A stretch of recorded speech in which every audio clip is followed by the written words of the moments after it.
नाज़रीन, आपको याद होगा कि इमरान खान साहब ने वज़ीर आज़म बनते ही भारत के साथ अच्छे ताल्लुकात की ख्वाहिश का इजहार किया था और यहाँ तक कह दिया था कि अमन के लिए भारत एक कदम चलेगा तो वो 10 कदम आगे बढ़ेंगे। अभी नंदन वाला मामला ये आपके सामने है, जिसमें पाकिस्तान ने अमन की खातिर भारतीय इश्तियाल अंगेजियों का सब्र और तहम्मुल से जवाब दिया। भारतीय पायलट्स को वापस भेजा गया, लेकिन दूसरी जानिब भारतीय वज़ीर आज़म नरेंद्र मोदी ने हमेशा की तरह अमन की ख्वाहिश को कमज़ोरी समझा। तकब्बुर कहें, अनापरस्ती कहें या फिर कुछ और, राब्ते बढ़ाने के बजाय कम कर दिए, कश्मीर की खुसूसी हैसियत ही ख़त्म कर दी, लाइन ऑफ कंट्रोल पर इश्तियाल अंगेजियाँ भी बढ़ गई। लेकिन फिर अचानक ये क्या हुआ कि इश्तियाल अंगेजियाँ भी रुक गईं। भारत के वज़ीर आज़म मोदी ने इमरान खान साहब को खत भी लिख डाला। उस खत में हैरत अंगेज तौर पर मोदी ने पाकिस्तानियों से अपनी मोहब्बत का इजहार कर डाला, पाकिस्तान से बेहतर ताल्लुकात बनाने की ख्वाहिश का इजहार कर दिया। पाकिस्तानियों को क्या, भारतीय अवाम को भी समझ नहीं आई कि मोदी जो हट धर्मी पर उतरा था, जिस मोदी की हुकूमत ने पाकिस्तान को एफएटीएफ ब्लैक लिस्ट की दलदल में धकेलने की हर मुमकिन कोशिश की, बल्कि साजिश की, अभिनंदन जैसी सौगात भेजकर उसने हमारी दाखिली खुद मुख्तारी को चैलेंज किया, दुनिया में पाकिस्तान की साख मुतासिर करने के लिए जाली वेबसाइट्स का जाल बिछाया, जो पाकिस्तान को नुकसान पहुंचाने की हर मुमकिन कोशिश करता रहा। अब उसे किसने काटा? या ऐसा क्या हुआ कि उसने ना सिर्फ वज़ीर आज़म इमरान खान साहब को खत लिख डाला, बल्कि पाकिस्तान के साथ बेहतर ताल्लुकात बनाने की ख्वाहिश भी कर दी? सवाल तो उठता है ना, सवालात उठते हैं, सिर्फ सवाल नहीं। अच्छा, आलमी सियासत पर गहरी नज़र रखने वाले क्या कह रहे हैं इस पर? वो कहते हैं कि मोदी ने ये खत लिखा ही नहीं, ये खत मोदी ने नहीं लिखा बल्कि उससे लिखवाया गया। क्यों लिखवाया गया? इस खत को लिखवाने का क्या मकसद है? और ये खत मोदी से किसने लिखवाया? ये सब कुछ ग्रेट गेम का हिस्सा है, जिसका राज बहुत जल्द खुलकर सामने आ जाएगा। अच्छा, वज़ीर आज़म इमरान खान साहब ने मोदी के खत का जवाब दिया और वाज़ेह कर दिया जवाब में कि वो भी भारत के साथ तमाम मसले मसाइल हल करना चाहते हैं, लेकिन उन मसाइल में सबसे जो बड़ा मसला है, मसला जो टॉप पर होगा, वो कौन सा? मकबूजा कश्मीर का मसला टॉप पर है। वज़ीर आज़म ने खत में साफ साफ लिखा है कि मकबूजा कश्मीर का मसला हल किए बगैर बात आगे बढ़ ही नहीं सकती। अब पाक भारत खत किताबत के बाद सवाल ये है कि क्या मकबूजा कश्मीर का मसला भी हल होगा? ये बहुत बड़ा सवाल है।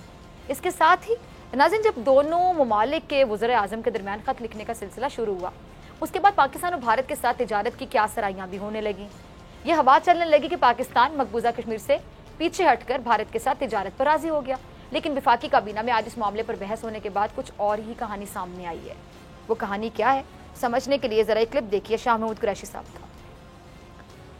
अच्छा नाज़रीन, सारी अफवाहें कह लें जो रूमर्स थी वो दम तोड़ गई कि हुकूमत ने भारत से मकबूजा कश्मीर का कोई सौदा कर लिया। वफाकी हुकूमत ने साफ साफ और दो टोक पैगाम दे दिए कि जब तक भारत मकबूजा कश्मीर के खिलाफ 5 अगस्त 2019 के यक तरफा जालिमाना इकदाम को वापस नहीं लेता है, उससे किसी भी किस्म की ना बात हो सकती है और ना ही तिजारत हो सकती है। अच्छा, वज़ीर ख़ारजा ने यह भी बताया कि भारत से चीनी और कपास की दरामद नहीं होगी। अच्छा, खबरें ये भी हैं कि वफाकी काबीना के इजलास के अंदर 4 वज़रा यानी शाह महमूद कुरैशी, असद उमर, शेख रशीद और शेरी मज़ारी ने भारत से तिजारत करने की खुलकर मुखालफत की है। और यही नहीं, शाह महमूद कुरैशी ने चीनी और कॉटन की दरामद के साथ ही कश्मीर का जिक्र भी छेड़ दिया। बाकी काबीना के अरकान ने भी चारों वज़रा के मौक़िफ़ की तायद की और यूँ वफाकी काबीना ने मकबूजा कश्मीर के लिए वाज़ेह स्टैंड ले दिया। अब पाकिस्तान ने भारत से तिजारत करने का फैसला मौखर कर दिया, ये बहुत अच्छी बात है। यही पाकिस्तानियों की दिल की आवाज़ है कि भारत हमारे कश्मीरी भाइयों पर जुल्म करता रहे और हम माली फ़ायदे के लिए उसके साथ तिजारत करें। ये तो हो ही नहीं सकता, ऐसे नहीं चलेगा, ये नहीं हो सकता। अच्छा, मोदी के खत लिखने के जो भी मुहर्रिकात हो, लेकिन एक बात है कि मोदी ने पहले हमारे वज़ीर आज़म को खत लिखा पहले, और ऐसे में जो लोग वज़ीर आज़म पर ये इल्ज़ाम लगा रहे थे कि जो मोदी के यार का हमें ताना देता था, जिसने खुद भारत के आगे घुटने टेक दिए, अब आप मुझे ज़रा बताएं कि इसमें घुटने टेकने वाली कौन सी बात है? उन्होंने खत लिखा, हमने जवाब दिया कि कश्मीर के बगैर अच्छे ताल्लुकात का सोचना भी ना। ऐसा ही है ना? सियासी पंडितों के मुताबिक मुस्लिम लीग नून पर भारत को लेकर जो इल्ज़ामात लगते थे उनका पहलू और था, मामलाती यानी और थे, क्योंकि नून लीग के कायद के बयानात और पॉलिसी से ये तासुर गया कि वो भारत को अजीज रखते हैं, भारत से बड़ी मोहब्बत है उन्हें। रियासत मुखालिफ बयानियाँ, कौमी सलामती इदारों पर बराह रास्त हमले ने इस शक को कह लें कि और पुख्ता कर दिया। अच्छा, अब ये मेरा तज्जिया नहीं है सिर्फ, बल्कि हकाइक हैं जो सबके सामने आ चुके हैं, सबके सामने, कोई इनकार नहीं कर सकता।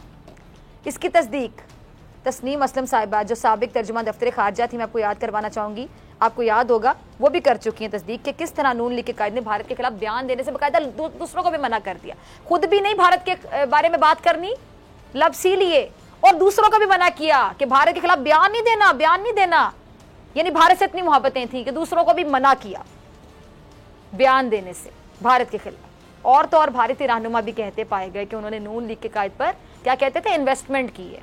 اب انویسٹمنٹ کسی پہ کیسے کی جاتی ہے، کیوں کی جاتی ہے، بچہ سمجھتا ہے، اس بات کو تو وضاحت کی ضرورت ہی نہیں ہے۔ اچھا، کہنے کو بہت کچھ ہے، بہت کچھ، کہاں سے شروع کروں کہاں ختم کروں، ایک پروگرام بھی کم پڑ جائے گا، لیکن میں اس بحث میں زیادہ پڑھنا نہیں چاہتی۔